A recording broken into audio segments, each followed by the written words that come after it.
আমার জীবনের প্রথম ভোট। আমার বয়স ২২ বছর চলতেছে। তো এই ২২ বছরের মধ্যে প্রথমবার ভোট দিতে যাচ্ছি।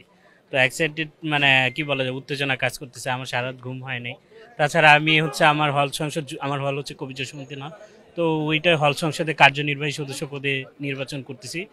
তো আমার হচ্ছে আমার মানে বলা যায় যে ওইটার জন্য একটা উত্তেজনা, আবার সাথে হচ্ছে প্রার্থী বাছাই, চয়েস করাটা, কাকে ভোটটা দেব কাকে দেব না, সেটার জন্য অনেকটা সময় নিয়ে আমি হচ্ছে যাচাই বাছাই করছি। তো করে হচ্ছে সাত সকালে চলে আসছি ভোটটা দিয়ে দিতে, কারণ এটা যতটা সময় মানে আমার হাতে থেকে যাবে, মানে আমার এত যোগ্য যোগ্য লোকগুলো আছে যে আমি কাকে রেখে কাকে দেবো এই সিদ্ধান্ত নিতে এমনি আমাকে ব্যাক পোহাইতে হয়েছে। তো সময় গেলে আরও ব্যাক পোহাইতে হবে, সেই জন্যই এত সকালে চলে আসা।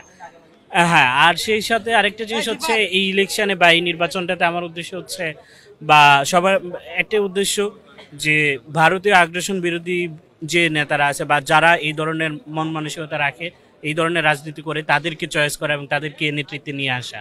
তো এক্ষেত্রে হচ্ছে আমি প্যানেলের বাইরেই স্বতন্ত্রতে প্রায় সব জায়গাতেই ভোট দেওয়ার চেষ্টা করব। তারপরে হচ্ছে যেখানে আমার কাছে কোনো অপশন নাই, কারণ যোগ্যতার বিচার করতে গিয়ে সেখানে অবশ্যই আমি প্যানেলে ভোট দেবো। কিন্তু আমি সব ক্ষেত্রেই স্বতন্ত্র মানে চয়েস করব। আসলে হচ্ছে আমাদের যে ভোট দেওয়ার অধিকার, আমাদের আমাদের যারা প্রতিনিধি, ধরেন আমাদের রাষ্ট্রের প্রতিনিধি হোক, এটা শিক্ষা প্রতিনিধির প্রতিনিধি হোক, আমাদের সবার অধিকার আমাদের প্রতিনিধি আমরা নিজেরা নির্বাচন করা।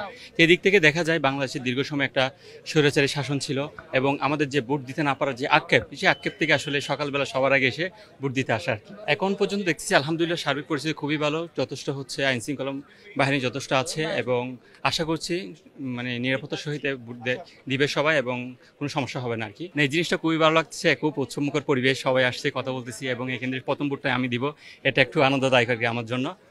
ইনশাল্লাহ ভালো লাগতেছে আর কি নিজের খুবই।